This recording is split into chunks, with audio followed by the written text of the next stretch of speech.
L'ADIR et RFO, avec le concours de l'Europe, l'État et la région, vous présentent les nouveaux défis.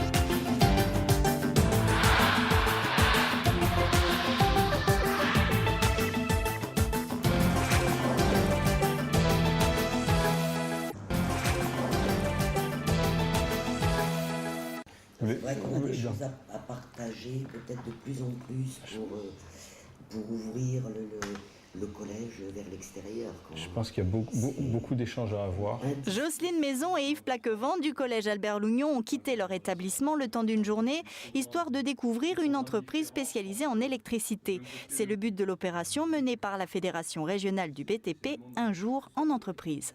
Jusqu'à maintenant, c'était nos élèves qui étaient sollicités. Et puis pour la première année, les adultes là sont concernés.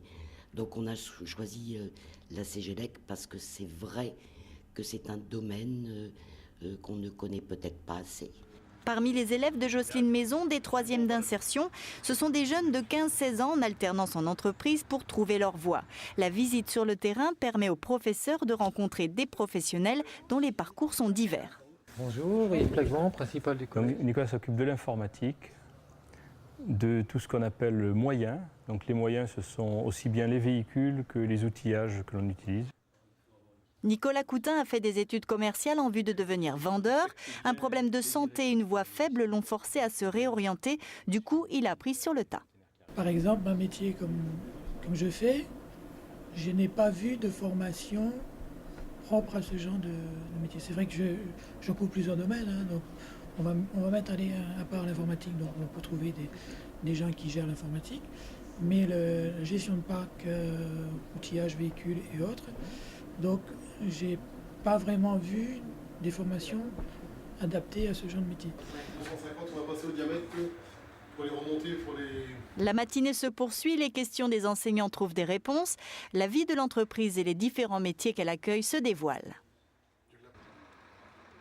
L'après-midi, casque de chantier et chaussures de sécurité sont obligatoires. Le nouveau collège Jules Redley est en construction. Déjà, des équipes sont chargées de mettre en place les réseaux électriques pour l'éclairage, les prises et la climatisation. Visite de terrain pour nos enseignants en pleine immersion. On fait aussi l'ensemble des cheminements dans la circulation pour venir distribuer des tous les câbles électriques, les luminaires, les prises, tout ce qui va avec. Christophe Bernardon sert de guide. Il est ingénieur d'affaires et suit le chantier de A à Z. Les premières tâches à faire, ça va être de suivre le gros œuvre pour faire toutes les incorporations. Ensuite, on va attaquer tout ce qui est les réseaux de chemin de câbles, comme vous avez pu voir tout à l'heure. Ensuite, on va tirer les câbles. On va mettre nos câbles dans tout ce qui est les incorpos cloisons. On va commencer ensuite à mettre l'appareillage, à mettre les luminaires. Et tout ça en concordance avec l'ensemble des corps d'état, c'est-à-dire avec le peintre, le plaquiste, le plombier, le faux plafond, le carreleur. On travaille tous ensemble.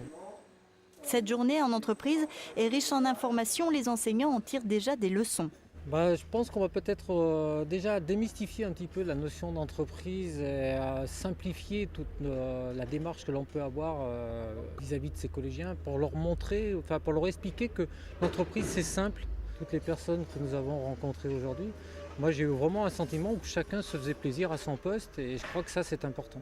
Rien ne vaut en fait le contact sur le terrain et le témoignage de ceux qui pratiquent au quotidien, qui exercent au quotidien un métier. Alors ils sont très nombreux, comme vous le savez, il y a 47 métiers d'entreprise différents dans le BTP, mais qu'ils puissent échanger directement avec des ingénieurs, avec des conducteurs de travaux, avec des chefs de chantier, avec des compagnons, avec des ouvriers professionnels. Autant de métiers plus ou moins menacés par la crise actuelle, doit-on toujours encourager les jeunes à se lancer dans le BTP ?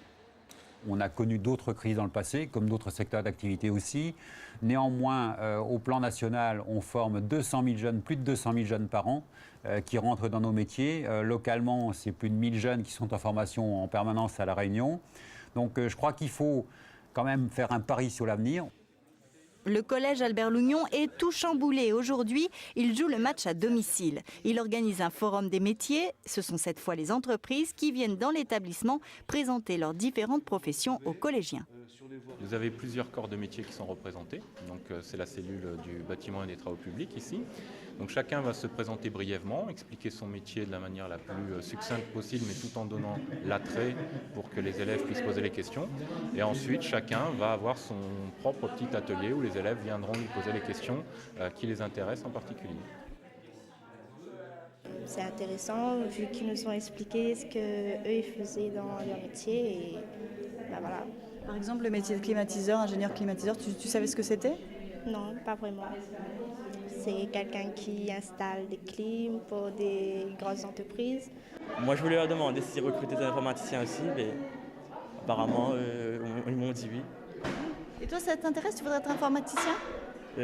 Plutôt technicien en réseau. Les métiers du BTP aiguisent la curiosité des jeunes. Les professionnels jouent carte sur table et répondent à toutes les questions. Bon, généralement, c'est surtout est-ce que c'est un métier d'homme et de femme? Ça revient souvent. Combien on gagne? Ça revient assez régulièrement également. Et puis généralement, c'est des questions qui sont axées aussi sur le technique, où on sent quand même qu'il y a une curiosité technique derrière. Donc toutes ces entreprises ont un besoin et en fin de compte, aujourd'hui, l'île de la Réunion essaye de former au maximum, le mieux possible, ces jeunes au métier, donc pour pouvoir répondre aux besoins des entreprises le moment venu. En attendant d'être opérationnels dans les entreprises, les jeunes doivent se concentrer sur leurs études. C'est l'avis du principal du collège.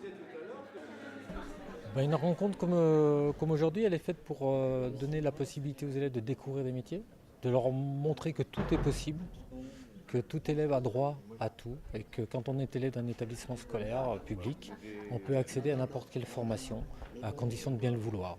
Et une des conditions sine qua non qu'on entend dans tous les ateliers, c'est qu'il faut travailler pour soi et il faut essayer de gérer justement cette scolarité.